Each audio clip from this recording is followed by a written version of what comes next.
꿈과 환상들은 사람들에게 지극히 자연적인 것이다.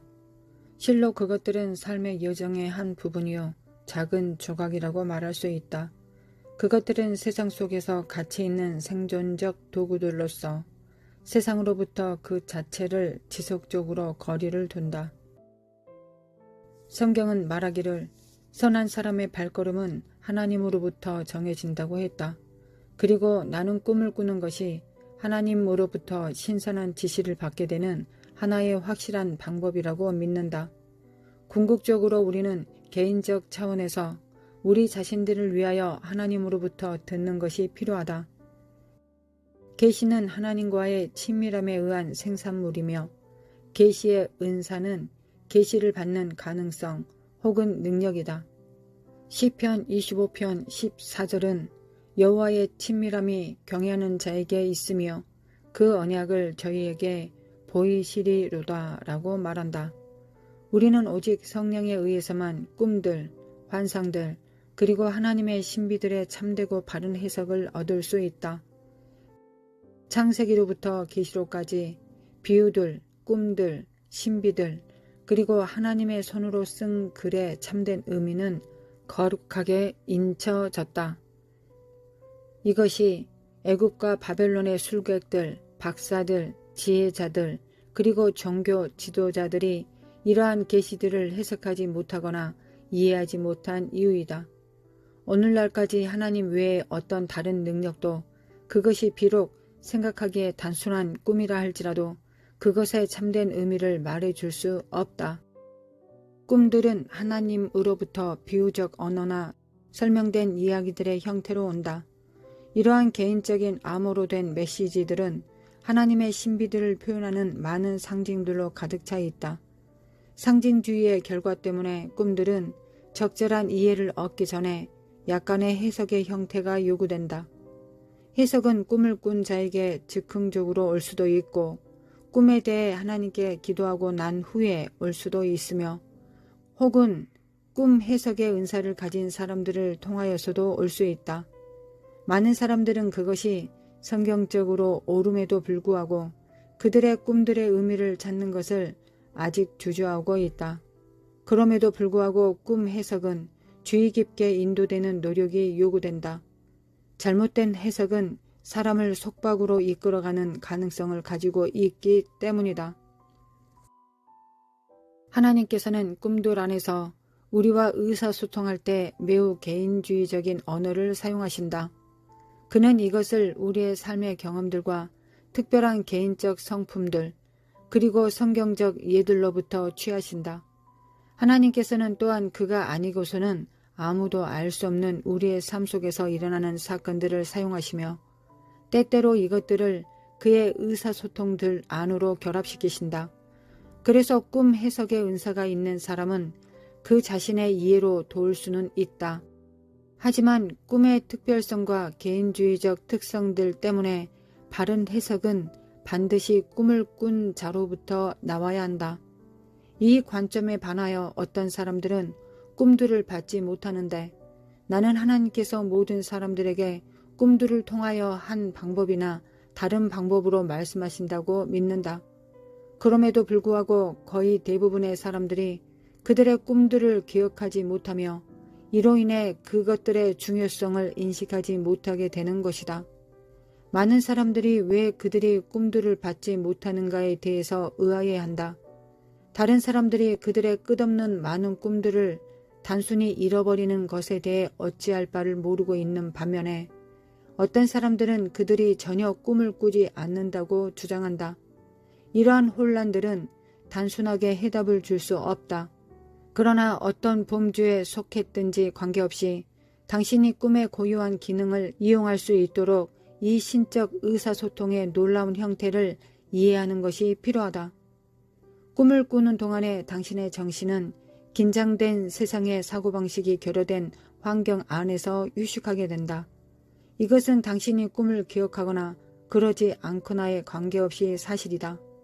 기억되지 않는 꿈들도 어느 정도의 가치가 있는데 그것은 그것들이 꿈을 꾸는 사람의 영혼 안에 심겨지기 때문이다. 당신이 70세가 되면 당신은 많은 시간을 꿈을 꾸며 보내게 될 것이다.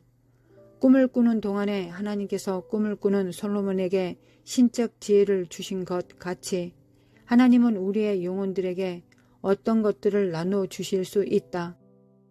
그러므로 꿈들은 정보 꾸러미 이상의 것이며 꿈들을 통하여 모든 성령의 은사들을 받을 수가 있다. 하나님께서 사람의 마음에 그 자신을 나타내시기 위해 꿈을 사용하신다. 꿈을 꾸는 것은 에덴 동산의 영적 분위기를 경험하는 것과 비슷한 것이다. 거기에는 시간과 꿈을 꾸는 자의 능력에 제한이 없다. 그러나 꿈들 가운데 좋은 것과 나쁜 것의 전달이 일어날 수 있는데 그것은 꿈의 세계에는 에덴 동산에서 일어난 것과 똑같이 좋은 영과 나쁜 영들 양쪽 다 존재하기 때문이다. 하나님께서 우리에게 꿈들을 주시는 주된 목적은 그가 하늘에서 행하시는 일에 우리로 하여금 이 땅에서 적절하게 응답할 수 있도록 하는 것이다. 꿈에 대한 첫 번째 그리고 가장 중요한 응답은 그것의 요소들과 사건들 그리고 사람들을 위해 기도하는 것이다. 당신은 그 꿈의 의미를 알기 전에도 그렇게 해야만 한다. 그 다음 유용한 단계는 꿈을 기록하고 그것이 경고를 위한 것인지 격려하기 위한 것인지 혹은 교정하기를 원하는 것인지 하나님께서 말씀하시려고 하는 것에 주의를 기울이는 것이다. 꿈에 의해서 생겨지는 가장 많은 몰이해들과 두려움들은 통상적으로 꿈을 꾸는 자가 꿈 중에 거의 대부분의 사건들이 잠재적 상황들임을 인식하는 데 실패한 결과로 나타난다. 다른 말로 하면 이러한 상황들이 일어날 수 있거나 필연적인 것은 아니기 때문이다. 위험을 경고하는 꿈은 사람으로 위험을 파악하게 한다. 좋은 약속들을 말하고 있는 꿈은 그것이 이루어지도록 기도해야 할 필요가 있다. 잘못 인도할 수 있는 꿈의 한 종류는 꿈을 꾸는 자가 극히 중대한 어느 부분들을 잊어버릴 때 발생한다. 부분적 정보는 위험스럽다. 그래서 우리의 꿈들을 기록하는 것은 극도로 중요한 것이다. 기록하는 것은 단순히 꿈을 기록하는 것뿐만 아니라 하나님께서 그것에 대한 이해들을 위하여 더 많은 깨달음을 주실 수 있다. 그렇기 때문에 당신은 반드시 당신의 꿈을 공책에 적어 두어야만 한다. 꿈을 꾼 날짜와 시간 그리고 장소를 적는 것 역시 중요하다. 하나님께서 꿈들을 빛깔이 바래지는 영적 잉크로 적으셨기 때문에 만일 적지 않으면 꿈들은 사라진다. 만일 당신이 꾼 꿈들의 적절한 기록들을 간직한다면 하나님께서 당신이 받는 꿈들의 수를 증가시킬 것이다. 그가 그러한 노력들을 귀하게 여기시고 보다 큰 깨달음과 더 많은 계시를 나타내실 것이다. 당신이 당신의 꿈들을 연구할 때 하나님께서는 그것들을 통하여 당신에게 그 자신을 더욱 더 계시하실 것이다. 꿈들을 기록하는 것을 지체하면 그것의 본질적인 요소들을 잃어버리는 결과를 초래할 것이며 사라지는 잉크로 기록된 것이 결국 없어져 회복할 수 없게 될 것이다. 더욱 명백한 약속을 가진 꿈은 그것에 대해 행동해야 할 큰 책임을 가지고 있으며 또한 그것의 실현에 대항하는 적의 거대한 반대가 있다. 꿈과 꿈의 해석은 그 이상의 이해가 필요할 수 있기에 꿈들의 해석은 반드시 적절히 연구되어야만 한다. 당신이 꿈에서 보는 것을 당신이 자연세계에서 아는 것으로 맞추려고 시도하지 말라. 종종 당신이 안다고 여기는 사람이 당신이 전혀 알지 못하는 사람일 수 있기 때문이다. 꿈은 조각들로 발생할 수 있으며 혹은 기억되기도 한다. 이러한 경우들의 대부분은 종종 하나님께서 우리가 기억할 수 있는 부분들에 초점을 맞추기를 원하시는 것이다. 또한 조각난 꿈들은 꿈을 꾸는 자의 죄나 기도 부족에 의해서 오는 불충분한 수용력을 나타내는 것일 수도 있다.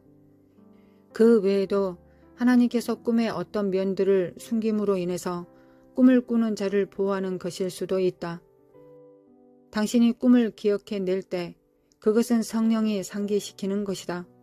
종종 하나님께서 당신이 꿈을 기도로 봉헌할 수 있도록 꿈의 계시를 당신 혼자에게만 주신다.